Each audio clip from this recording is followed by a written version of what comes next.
My name is Fredrick Aguirre. They call me Rick.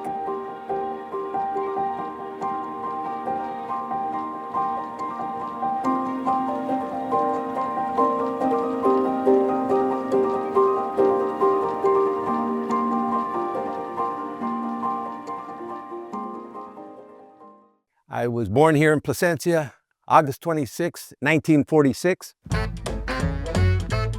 Actually, I was born in St. Jude Hospital. We didn't have a hospital here in Placentia at that time, and my parents, however, lived here in Placentia, and I was born at the Fullerton Community Hospital in downtown Fullerton in 1946. I was raised here in Placentia, went to grammar school here, Bradford Avenue, and Kramer Junior High School, Valencia High School.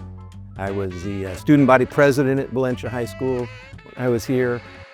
My grandparents on my mother's side were from Guanajuato, and they came to the United States in 1908. And they went up to Colorado. My grandfather on my mother's side was a coal miner.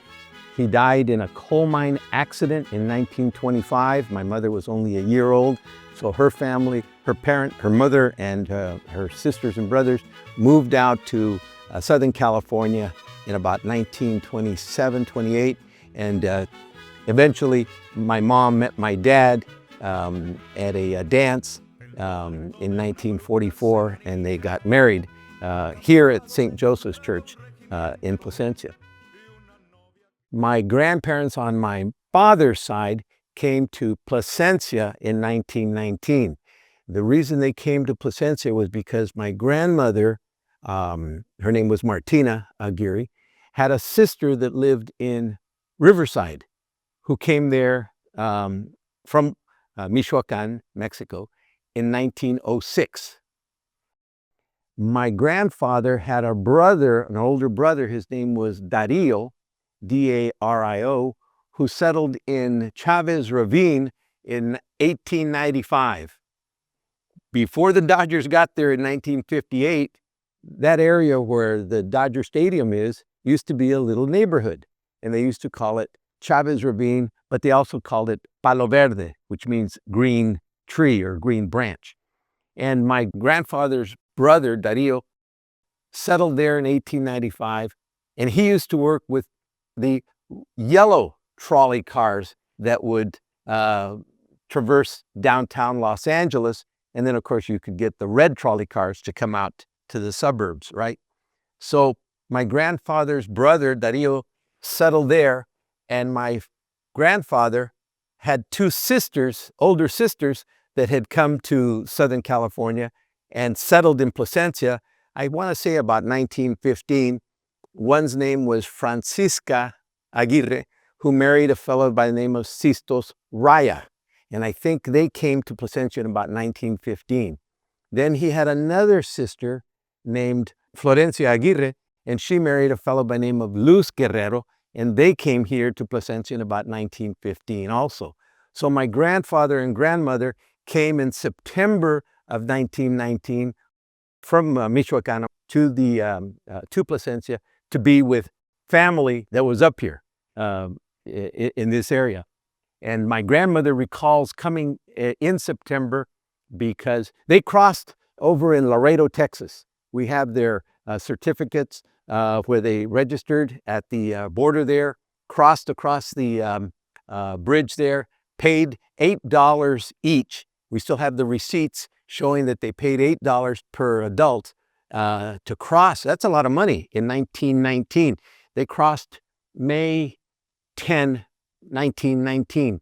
And then by the time my grandfather was able to make it, took him 2 or 3 months to pay his way with the family, because he came up with 3 children. My grandfather and grandmother had a son named Sidney, and he was about 6 years old, a daughter named Jesus, and she was about 4 years old, and another daughter named Maria Eugenia, and she was about 2. So those 3 little ones and my grandparents crossed across to Laredo, came up to Placentia. I'm going to show you some things about my grandfather and my and our family. So my grandfather this is a photograph of his barbershop license.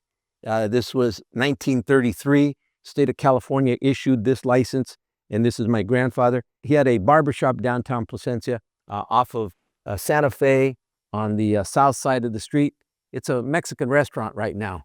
And but in those days, my grandfather had a barbershop there from about 1923 until 1934, and he died in 1934. He had chronic asthma, but this is his license that was issued to him in 1933.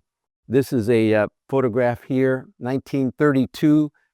The parade would be downtown Placentia. What they would do, they would have the princess take the train from Fullerton to downtown Placentia, the depot. The depot is no longer there, but it used to be across where Bradford Avenue and Santa Fe intersect. There used to be a depot, a railroad depot made out of redwood, beautiful little depot, and they destroyed it. But anyway, there used to be a stop. The railroad would stop there. So the court, the princess and her court, would get on the train in Fullerton, be here in 10 minutes, get off at the train as if they were royalty, and be greeted by people that would accompany them to down the street at Santa Fe. Here's one of the floats, and here's one of the queens. This is a 1932 photograph. I have two cousins that are in here. This is the committee of men that organized that annual parade, and they would meet at my grandfather's barbershop to organize, to make sure that they would get the electricity to come in there. They would put up little posts so that people could sell food from there, because the parade would last an hour or so, and then the festivities to celebrate would last all day, and then there would be speeches at midnight, because that's what they do in the Mexican tradition. And so they would be dancing and eating and having a good time. This is the committee, and this is my grandfather. He was the treasurer of the committee of those festivals. My grandfather also ran a small market called El Sol de Mayo. It was over on Walnut Street, the Sun of May, the May sun. Here's my uncle. His name is Sidney, the one that was born in Mexico, 1912. He's 18 years old. This is taken of him in 1930, right here in Placentia. My uncle was a baseball player, semi-pro baseball player for about 15 years. Very, very strong player. And here he is in uniform with the Monterey Baseball Club, 1930, downtown Placentia. Something interesting about Placentia was that in the 20s and about 23, I think, they established separate schools for Mexican-American children. They established a separate school at Baker Street, and then in 1933 there was an earthquake, and so here in Orange County and Long Beach, and that structure kind of was damaged, and so they didn't allow the children to continue there, so they moved them to Chapman Elementary, and that was on Santa Fe Street, just between Walnut and Placentia Avenue. Here's a picture taken in 1936 of Chapman Elementary 7th and 8th graders. My dad is at the top. He's an 8th grader. My aunt is in the bottom here. She's a 7th grader. I have cousins. So they were going to separate school here in Placentia in 1936. 1944, here's a picture of my parents, Alfred and Julia Aguirre. My parents were married here at St. Joseph's Church in 1944. This church that is here now, the St. Joseph's Church, was built in 1958. They were married at the original smaller church that was on the corner of Murray and Ramona Terrace. That church was built in 1926, and that's where I was baptized, and that's where my parents were married in May of 1944. Well, right after my parents got married, my dad was drafted into World War II. He had already signed up in 1941, 42, registered, but was deferred because he was a drop hammer operator for Vultee Aircraft. And Vultee Aircraft was a major aircraft producer, producing airplanes out of Downey. So my dad was not allowed to go into the service because they needed him to keep producing airplane parts. And eventually they got up to production this picture was taken in August 1944 in Spokane, Washington. And you can see my dad was drafted into the Army Air Corps. And his engineering group were the ones that built Kadena Airfield in Okinawa. So he was in the Battle of Okinawa, April 1, 1945 until the end of the war. His outfit, as I indicated, built Kadena Airfield, which was the largest airfield in the world at that time. It was not only capable of taking the B-29s that were online, but also the B-52s, and of course, all of the jets that were coming online. My dad had also gotten trained to be a radio operator in a B-29.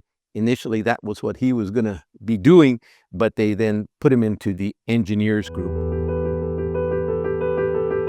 I can't say that the city is going to grow any further, you know. It just doesn't have room to do that. It's not like a new city, but it is a pleasant place to live. I think it's a very thriving place, and I think it's a healthy place to live too. And you've got good people, people of goodwill, and I think that's so a pleasant place to live is appropriate.